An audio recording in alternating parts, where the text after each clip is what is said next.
Glória a Deus, meus irmãos. Aleluia. Pega a sua Bíblia, vamos ler comigo o texto do Evangelho. Glória a Deus. Que bênção estarmos juntos mais um domingo pela graça e misericórdia do Senhor. Abra sua Bíblia lá em Atos. Vamos ler Atos dos Apóstolos. Atos capítulo 27.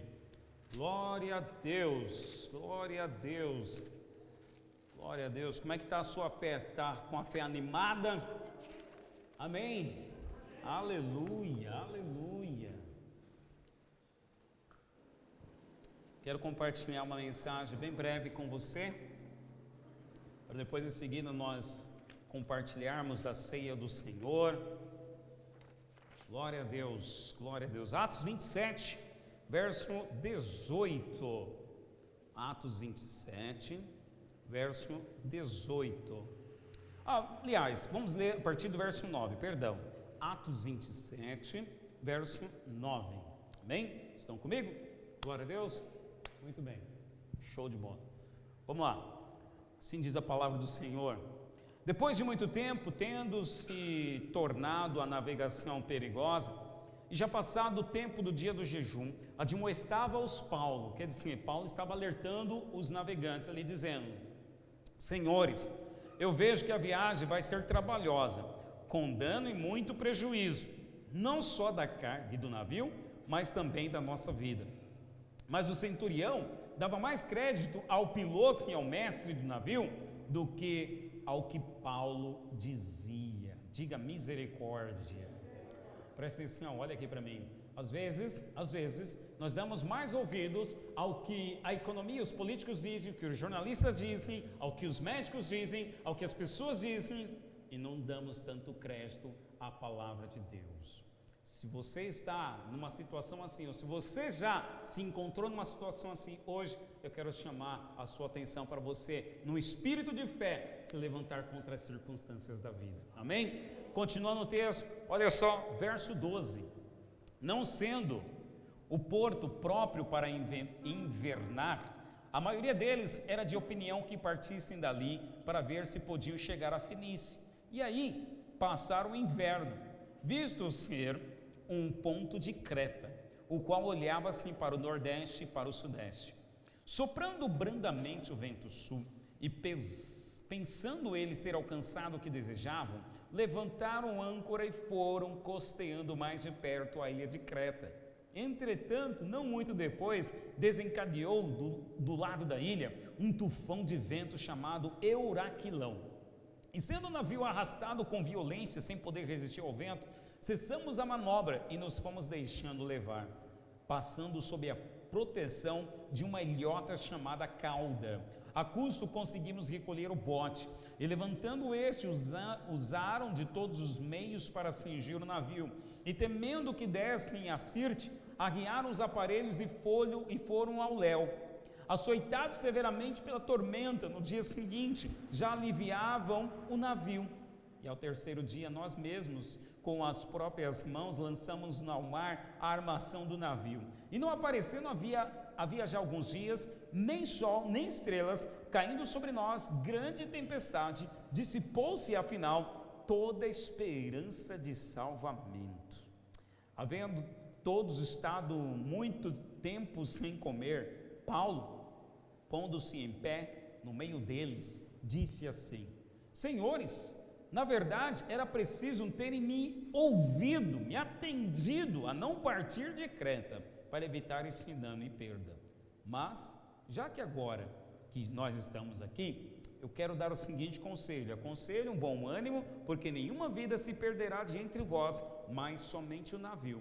Porque essa mesma noite um anjo de Deus, de quem eu sou e a quem sirvo, esteve comigo, dizendo: Paulo, não temas, é preciso que compareças perante César, e eis que Deus, por sua graça, te deu todos quantos navegam contigo. Portanto, senhores, tem de bom ânimo, pois eu confio em Deus, que sucederá do modo por que me foi dito, porém é necessário que vamos dar a uma ilha. Diga amém. Amém. Pode sentar, meus irmãos. Aleluia.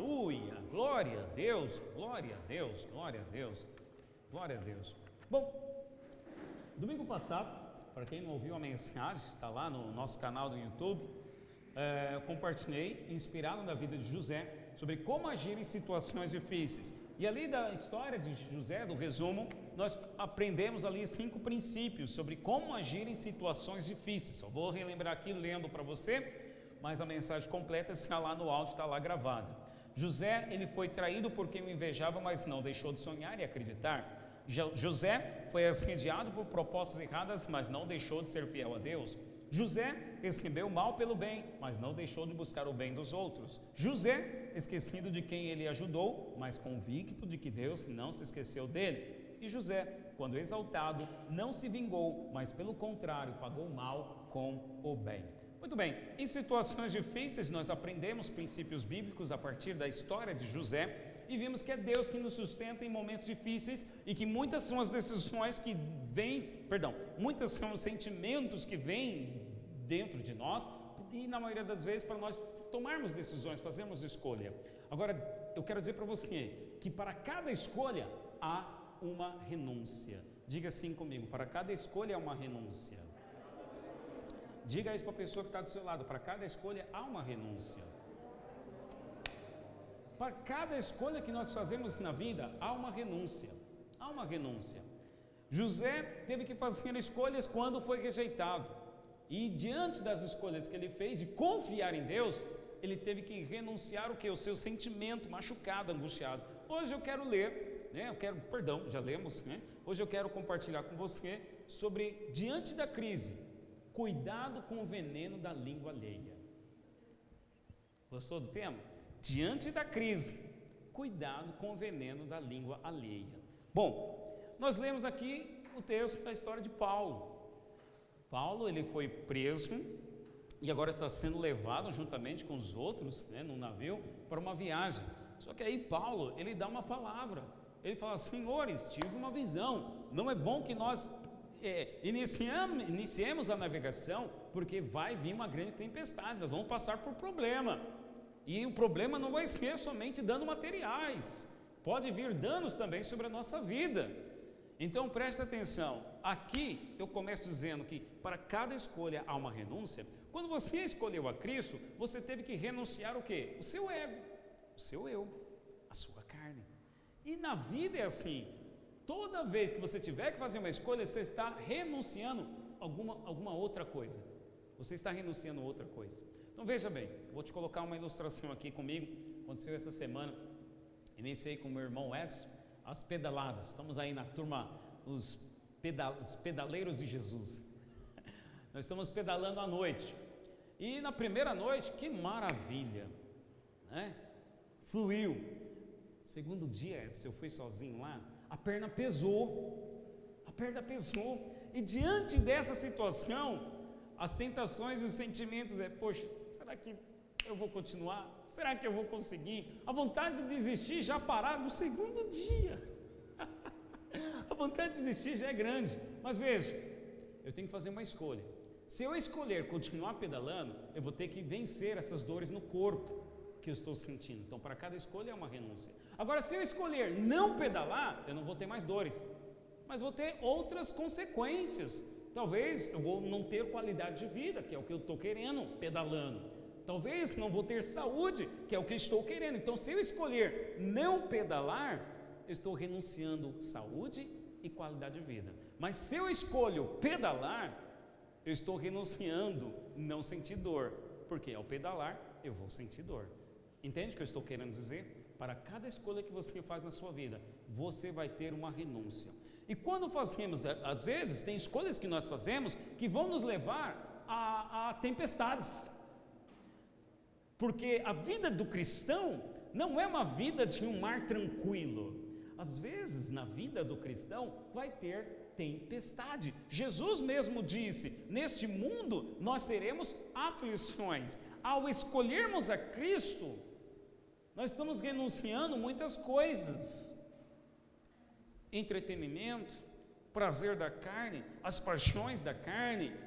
Estamos renunciando isso. É uma escolha que vai me exigir, às vezes, um sacrifício. mas que vai me trazer um benefício. Então, ao escolher pedalar, vai me exigir um sacrifício, mas vai me trazer um benefício. Na vida cristã é assim também. Para cada escolha que você faz, vai te exigir um sacrifício, mas vai te trazer um benefício. Paulo era pregador, Paulo era evangelista. Ele, como homem de Deus, ele deu conselho para o povo, para os chefes da embarcação, mas o pessoal preferiu ouvir os capitões do navio, preferiu ouvir outras pessoas. Às vezes, nós passamos por situações difíceis também e temos que fazer escolhas. E diante de uma mensagem, diante de uma pregação, ou diante de uma intuição que você tem, às vezes, nós somos levados pela influência dos outros. E na hora da crise, o que vai ser testado é a sua identidade. É quem você é, que vai te levar a continuar firme no meio da tempestade. E deixa eu dizer uma coisa para você: você não é o que você faz, você não é o que você tem, você não é. Porque quando pergunta assim, quem eu sou? Eu sou o pastor, eu sou um professor, eu sou um contador, eu sou um militar. Não, você não é uma função. A pergunta é, quem é você? Você precisa descobrir quem é você em Cristo, qual é a sua identidade, porque diante da confusão de não saber qual é a sua identidade, na hora da crise, nós vamos fazer escolhas erradas. Nós vamos renunciar ao sacrifício para escolher o caminho mais fácil. Agora, a partir do momento que eu sei quem eu sou, que eu tenho convicção da minha identidade, eu aceito o sacrifício, em troca de um benefício que eu estou enxergando lá na frente, que diante do tempo presente não é bom, mas o que me motiva é o que eu estou vendo lá na frente. A vida cristã é assim: o justo vive pela fé. Viver pela fé é nós enxergarmos o que está lá na frente. Então veja, num momento como esse que nós estamos, vamos trazer um contexto no nosso Brasil. Nós estamos vivendo como sociedade mundial, uma crise sanitária, uma crise de saúde, em virtude aí do Covid-19, crise econômica, alguns setores não conseguem abrir portas de emprego. E às vezes, diante da crise de saúde, crise econômica, às vezes você tem crise emocional, às vezes você tem crise lá no seu lar, às vezes você tem crise lá no seu trabalho. Aí vem um caminhão enxurrada, um caminhão de cimento, com mais problema para você. Aí se você não tem convicção da sua identidade, quem você é, dos seus valores, o que vai acontecer? Vai naufragar. O que aconteceu com esse povo? O centurião deu mais crédito para quem? Para Paulo? Não, deu mais crédito para o piloto, para o mestre do navio. Por quê? Por causa da experiência. Diante da crise, diante de situações difíceis, a pergunta que eu faço a você e que você deve responder para si mesmo é: para quem é que você está ouvindo? Quem você está ouvindo? Quais são as vozes que você está ouvindo? As vozes de fora? As vozes internas também, porque tem as vozes internas, tem essa questão dessa crise da voz interna. E o interessante é o seguinte, é que Paulo aconselhou, ele deu como palavra de Deus, não vá. E às vezes você tem a intuição, porque Deus fala com você, Deus fala com cada um de vós. Seja através de uma mensagem, uma pregação, seja você no seu devocional, seja você lá, você estava ouvindo uma mensagem, estava ouvindo uma canção, Deus falou com você. Irmão, você é filho de Deus, Deus fala com você. E você tem intuição do que Deus está falando com você. Aí Deus falou, mas aí de repente, naquele momento, sem uma convicção plena, você acha que é coisa da sua cabeça, ou você acha que é uma experiência emocional. Aí vem a crise. O que é mais fácil ouvir e acreditar? Naquilo que não é real ou naquilo que eu estou vendo? Naquilo que eu espero que vai acontecer ou naquilo que eu estou vendo? Como você, eu também sou tentado a acreditar naquilo que eu estou vendo. E sou tentado a desistir, a me desanimar, aquilo que eu estou crendo que vai acontecer lá na frente. Então o que aconteceu com o centurião aqui, ele não deu crédito ao que Paulo falou, a mensagem que Paulo deu, ao conselho que Paulo deu. Pois bem, aconteceu o pior. Veio uma forte tempestade, o navio sofreu, porque para cada escolha há uma renúncia. A escolha que eles fizeram foi, trouxe como consequência eles estarem no meio de um furacão. A embarcação sofreu apenas. Aí Paulo, diante da crise, e vendo todos em crise, e é aí que está aqui o primeiro princípio. Na hora da crise, se posicione em fé. O que Paulo fez? Paulo se posicionou, ele se colocou, literalmente, ele se colocou em pé para dizer, olha, Paulo colocando de pé, disse, senhores, na verdade era preciso vocês terem me ouvido. Paulo não faz assim, olha, eu não disse para vocês que nós íamos nos dar mal? Eu não disse para vocês que nós sofreríamos uma crise? Eu não disse para vocês, não. Paulo só diz, senhores, na verdade, era necessário que vocês tenham me ouvido. Mas, olha só o que Paulo fala. Agora, tenham bom ânimo. Na hora da tempestade, às vezes, as pessoas que estão próximas a você, os da sua casa, do seu trabalho, amigos, parentes, vamos lá, às vezes eles vão se desesperar. E alguém vai ter que se posicionar em fé.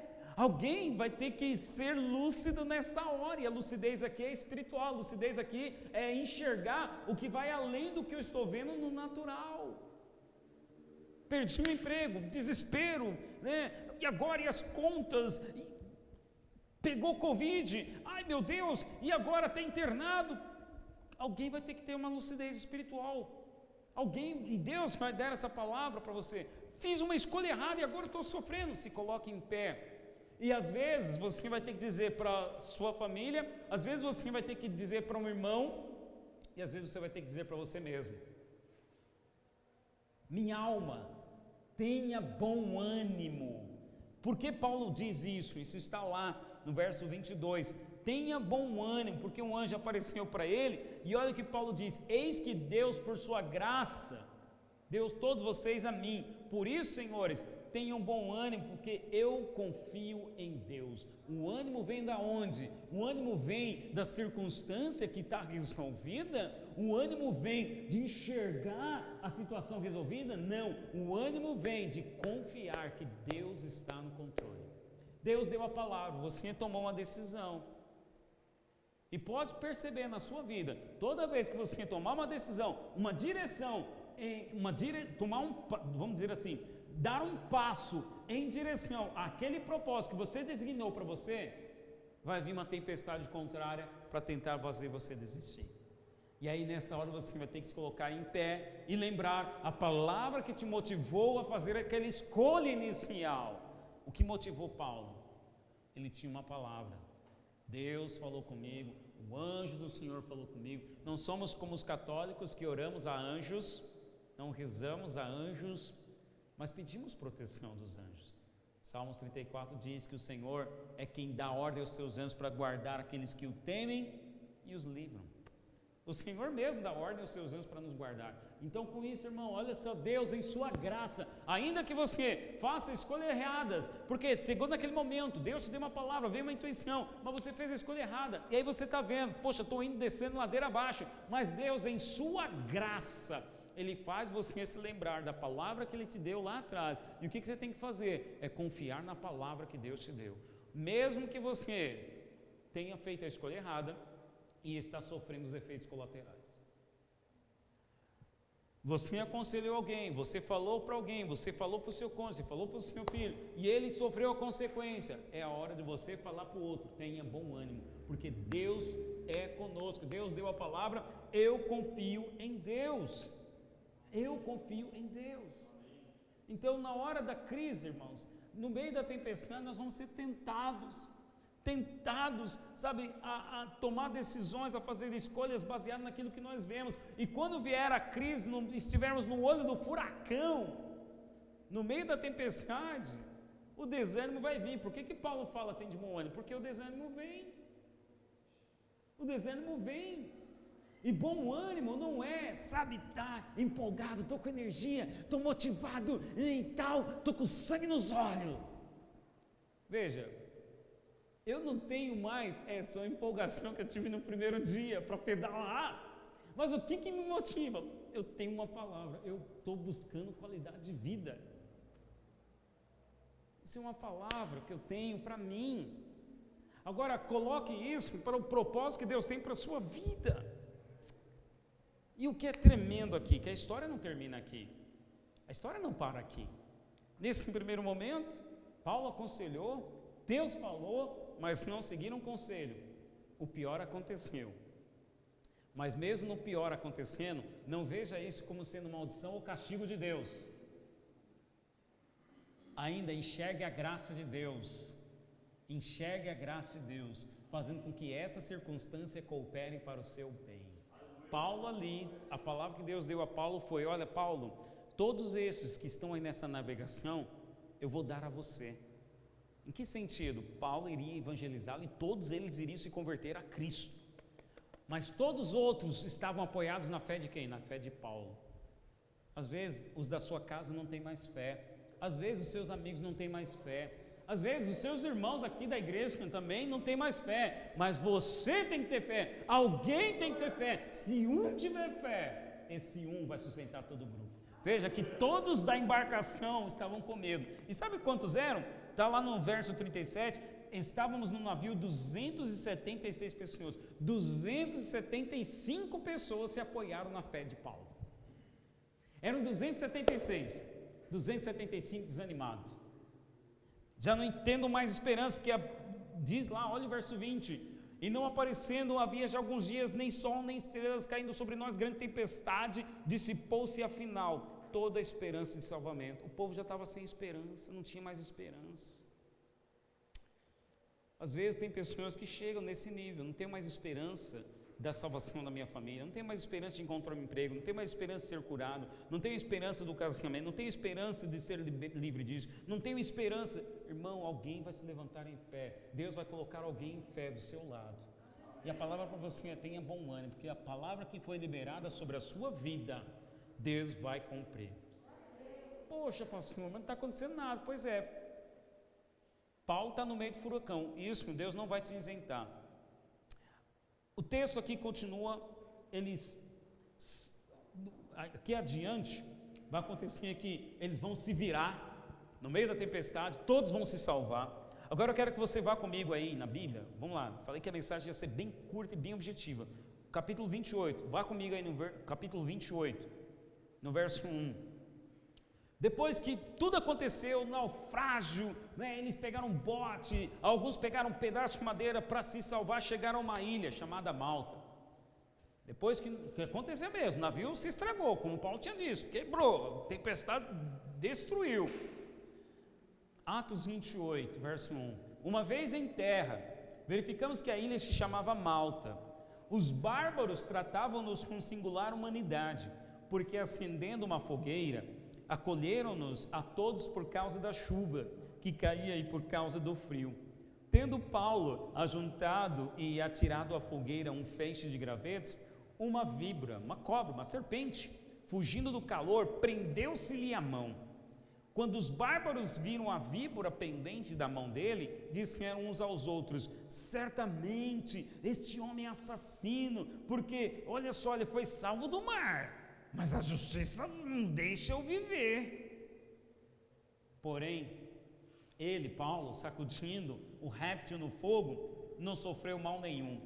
Mas eles, os bárbaros, esperavam que ele viesse a inchar ou cair morto de repente. Mas depois de muito esperar, vendo que nenhum mal lhe sucedia, mudando de parecer, diziam ser ele um Deus. O quê? O que está acontecendo aqui? Vamos lá. Paulo deu conselho, ninguém ouviu, meio da tempestade, e Paulo está nessa também. Veja que Paulo também, com a palavra de Deus, estava lá no meio da tempestade. No meio da tempestade, Paulo se coloca em pé. No meio da tempestade, me coloco de pé para declarar contra a circunstância, tendo o mesmo espírito de fé. Eu criei, por isso que falei. Paulo se posiciona assim: tudo acontece, o navio se destrói, trazendo para a sua vida, casamento destrói, finanças destrói, tudo dá ruim. Aí, enfim, um respiro. Eles chegaram até uma ilha. Nessa ilha foram recebidos pelos bárbaros, pelo povo que estava ali habitando. Aí acenderam uma fogueira para os aquecer, preparar um alimento. Aí nisso, Paulo, que acabara de ser liberto salvo, né, do mar, da tempestade, vai pegar um graveto para alimentar ainda mais a fogueira. No momento que ele pega um graveto, uma serpente, uma cobra pula no braço dele. Ele sacode e joga a cobra para o meio do fogo. Todo mundo olhando já julga. Não, com certeza, esse homem é assassino. Em outras palavras, que diziam aqui, que diriam para você ou para mim, com certeza tem pecado, tem maldição. Com certeza, olha só, ele sobreviveu. Olha só, ele perdeu o emprego, mas está aí, ó, ele pegou Covid, ó, mas foi salvo, mas ó, olha o que aconteceu agora, perdeu o emprego. Não, com certeza tem pecado, com certeza tem maldição. Ou às vezes o próprio Satanás, ou ele usa pessoas, são os amigos de Jó, né, para dizer que se tudo isso está acontecendo com você, meu amigo, é porque tem coisa errada. Ou às vezes o próprio Satanás na sua mente faz você aceitar, ou quer fazer você aceitar a culpa de que tem algo errado na sua vida. Perdi o emprego, agora estou doente. Não, só pode ser. O que eu fiz errado? Será que foi o que eu falei? Será que é maldição hereditária? Não, será que foi? Não, eu fui lá naquele comércio, aí lá naquele comércio tinha uma carranca, né? Eu entrei naquele comércio, não, eu acho que foi a carranca daquele comércio. E você fica em crise, meu irmão, procurando saber onde está a origem. Não, com certeza, não, alguém fez uma macumba. Não, eu passei lá na esquina, tinha um prato lá de farofa, eu passei do lado, não, com certeza foi isso. Você fica maluco. Não, eu assisti no Netflix, eu estava assistindo lá um filme, um seriado, e apareceu uma cena sensual, eu avancei, mas os pensamentos ficaram na minha mente, não foi isso, é o pecado na minha vida. Meu irmão, você vai ficar maluco desse jeito. Meu Deus. Mas é assim na vida do crente, não é? E isso não é você, é Satanás, porque ele é o acusador. Falei agora igual o caipira, né? Acusador, ele é o acusador. E ele quer fazer você aceitar essa carapuça de que se algo errado está acontecendo na sua vida é porque você fez alguma coisa. É porque você tem um pecado. Às vezes tem, não quero isentar, não. O pecado traz consequência? Traz, é verdade.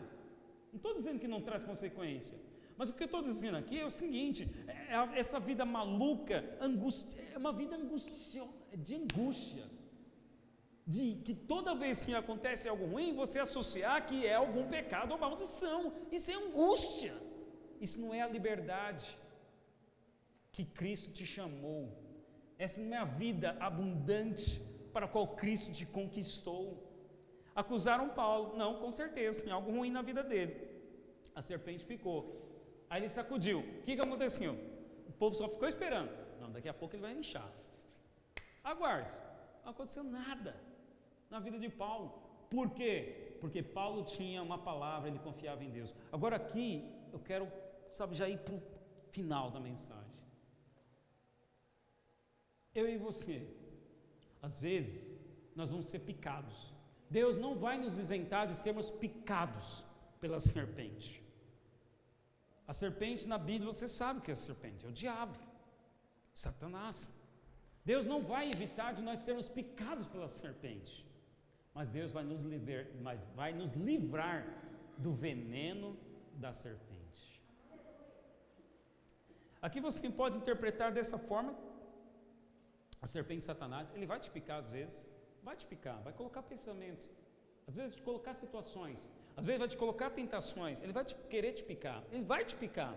Às vezes você vai falhar no seu casamento, às vezes você vai ser bruto, grosso, vai ser ríspido com a sua esposa, às vezes você vai falhar. Às vezes você está lá assistindo, está lá com a sua namorada, seu namorado, às vezes você briga, fez algo que não devia. Poxa, essa não é a postura de um cristão. Às vezes você está no trabalho, às vezes você faz algo errado. É a picada da serpente. Você foi picado e você está aí, olha só. Aí os outros, às vezes Satanás mesmo, que é o acusador, a serpente, agora ele está querendo acusar você e quer fazer o veneno agora andar no seu corpo. Por quê? O que acontece? A serpente pica e com uma cobra literal mesmo, o veneno vai caminhar, pelas veias circulatórias até atingir o coração. Uma vez que você pecou, uma vez que você fez algo de errado, qual é o veneno da serpente? É a acusação, é a condenação que Satanás quer produzir em você agora. Esse é o veneno. Esse é o veneno. E quando chega no teu coração, Aí que o crente não tem ânimo. É aí que o crente desanima. Eu não consigo me levantar. Está vendo? Aí não orou ontem. Aí caiu, foi mordido pela serpente, pecou. Aí já não ora hoje, já não ora amanhã, já não lê a Bíblia. Daqui a pouco não tem mais vontade de fazer mais nada, de ir para a célula, de ir para o culto. Daqui a pouco o veneno tomou conta do coração. O coração que estava cheio de Deus, está cheio agora do veneno da serpente. Então, irmão, eu e você vamos ser picados pelo pecado. Vamos! Ninguém aqui nessa sala está isento de pecar. Aquele que não tiver pecado, que atire a primeira pedra, disse Jesus. Todos nós pecaremos um dia. Agora o que você não pode deixar é esse veneno do pecado sufocar, matar a sua fé. Eu não estou dizendo um pecado premeditado, tá? Estou dizendo um pecado em virtude do seu caráter, temperamento, carne. Esse tipo de pecado. Você explodiu, ficou nervoso, está no trânsito, fechou o outro. Esse tipo de pecado. Satanás vai querer com que esse veneno da condenação e culpa chegue até o teu coração. Esse é um tipo de veneno. Agora tem um outro tipo de veneno que também Satanás usa para matar e sufocar a nossa fé. Qual é o outro tipo de veneno?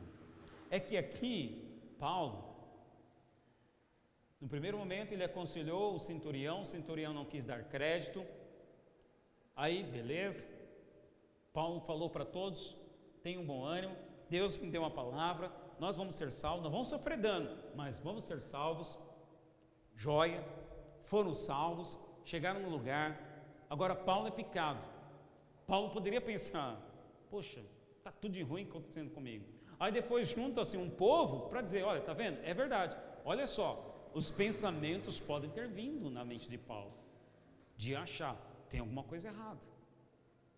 Aí vem a serpente, aí vem as pessoas falando, não, com certeza, ele tem alguma coisa errada.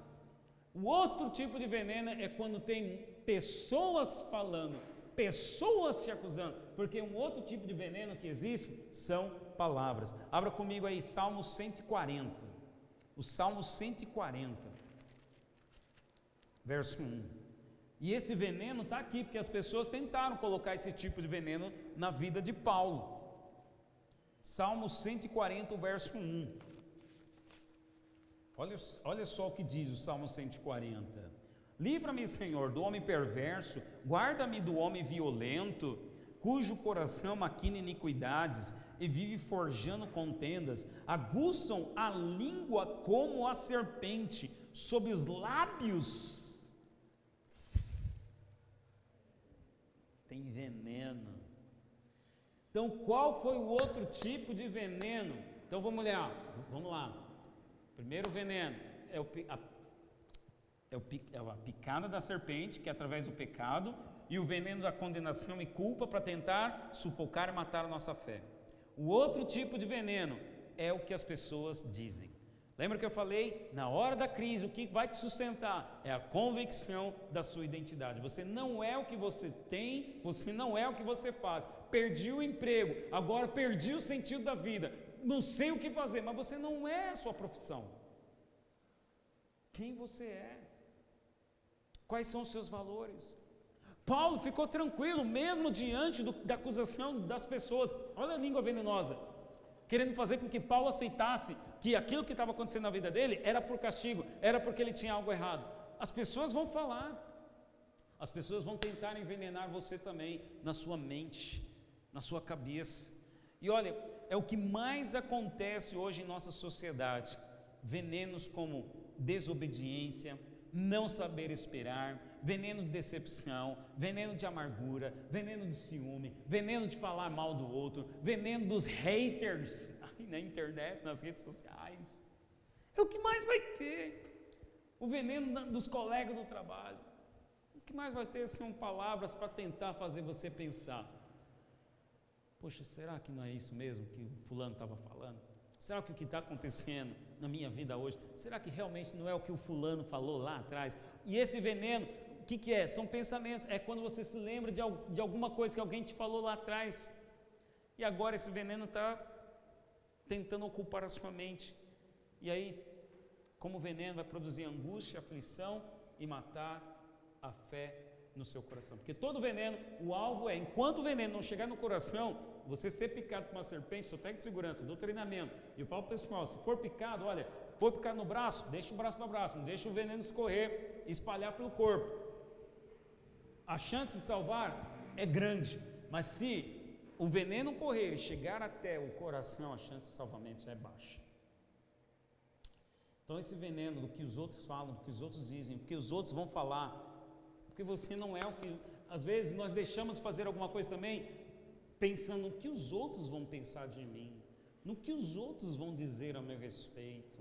Mas e o que a fulana falou a meu respeito? Às vezes nos fechamos também a respeito do que a fulana falou, do que o fulano falou. Venenos.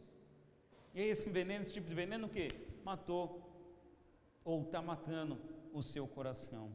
Sabe, Deus, como eu disse, não vai nos livrar da picada da serpente, mas vai nos livrar do veneno dessa serpente. E o interessante é que não adianta orar para eliminar a serpente e o seu veneno. Nós temos que ser corajosos e sacudir a serpente. Paulo não orou. Ele simplesmente sacudiu a serpente e jogou ela de novo no fogo. O que significa isso? Literalmente, eu não vou... o fulano está falando isso, ciclano. Já fui muito na minha vida, me deixei levar, sabe, por o que pessoas falam, o que pessoas pensam, mas eu decidi. O mais importante é o que Deus fala a meu respeito. Tenho falhas? É verdade. Às vezes vão falar falhas verdadeiras, mas eu não posso, o que você não pode deixar? Toda crítica ela é bem-vinda.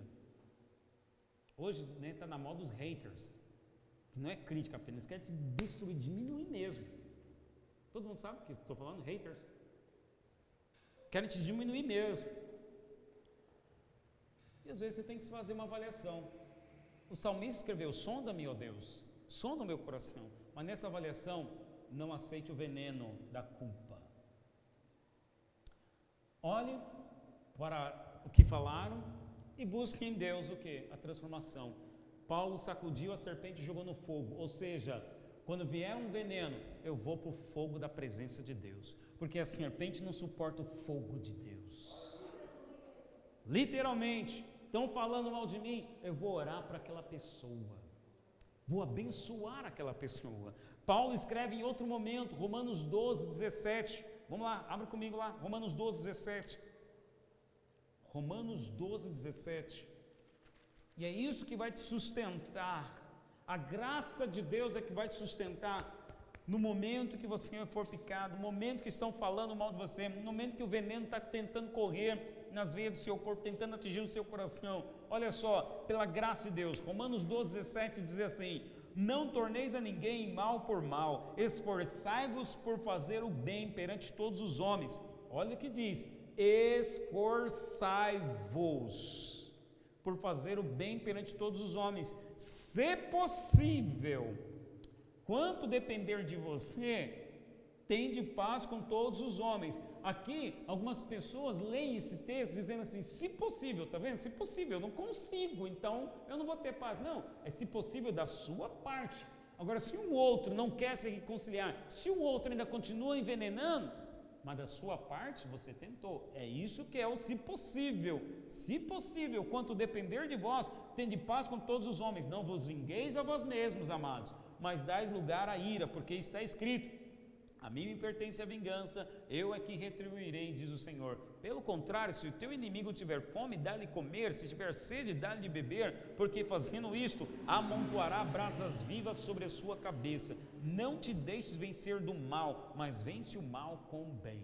Quando você faz o bem para aquele que está com a língua venenosa contra você, você está juntando brasas sobre ele. Vai chegar um momento que o fogo de Deus vai vir e vai transformar a vida dele. Quanto à sua, Deus está transformando, porque você vai ter que se esforçar para ter paz com Ele. Então veja, dos dois lados. E o alvo de Deus é que nós sejamos como Cristo. Cada vez mais parecido com Ele.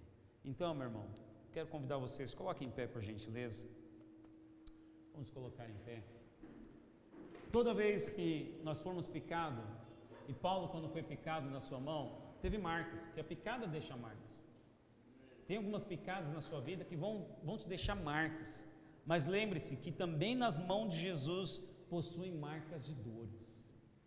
O que são as marcas? Às vezes você vai olhar para a sua mão, às vezes você vai olhar para aquela circunstância com a qual você passou, às vezes você vai encontrar aquela tal pessoa que falou mal de você e você vai lembrar daquela circunstância. Então são as marcas, mas olha, acredite que como Cristo venceu, você também vencerá.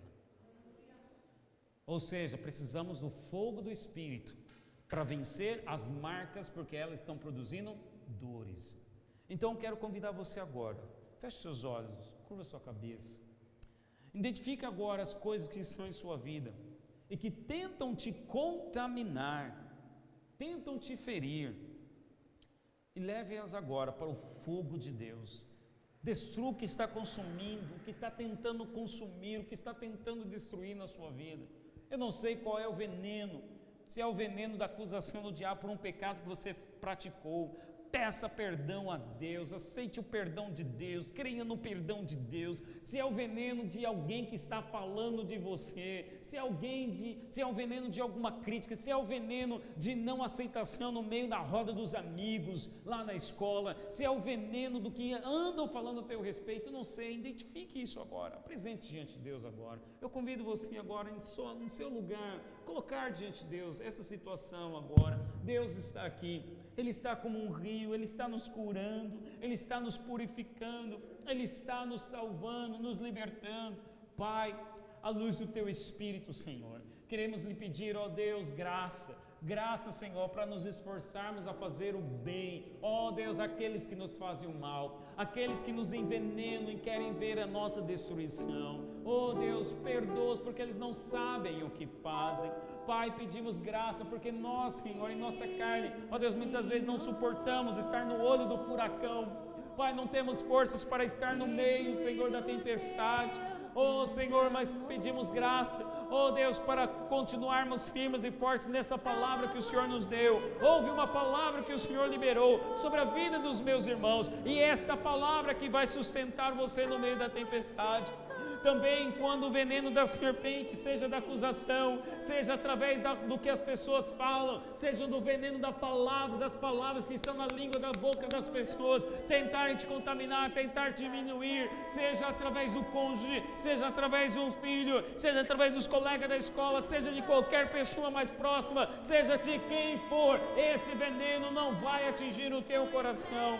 Pai, apresentamos agora, Senhor, esse pensamento. Oh Pai, esse veneno que está tentando atingir o nosso coração, apresentamos diante do Senhor agora.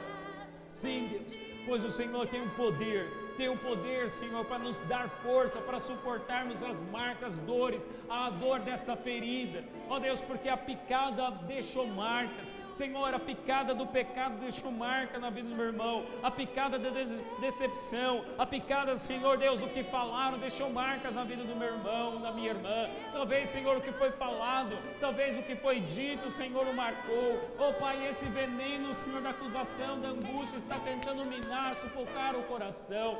Pai, em nome de Jesus eu oro para que o meu irmão, a minha irmã seja curado nessa noite, seja curada nessa noite, Pai. Oh Senhor, estamos aqui hoje em noite de ceia para celebrar, ó Deus, e lembrar que no teu corpo que foi marcado e moído ali na cruz, sim, no teu corpo o Senhor levou toda a nossa condenação, no teu corpo o Senhor levou a nossa culpa, e já não há condenação para aqueles que estão em Cristo Jesus. Pai, eu oro, Senhor, para que os meus irmãos sejam conformados à imagem e semelhança de Jesus, sejam transformados no teu interior. Sim, ainda, Senhor, que se levante palavras, línguas contrárias, línguas, Senhor Deus, que venham maldizer. Eu declaro que a tua palavra é que vai se cumprir. Oh, pois maldição sem causa não encontra pouso. Oh, Senhor, em nome de Jesus, faça-se cumprir a tua palavra na vida da minha irmã, faça-se cumprir a tua palavra na vida do meu irmão, Senhor, em nome de Jesus. Senhor, nos dê graça para vencermos, Senhor, e passarmos esta tempestade.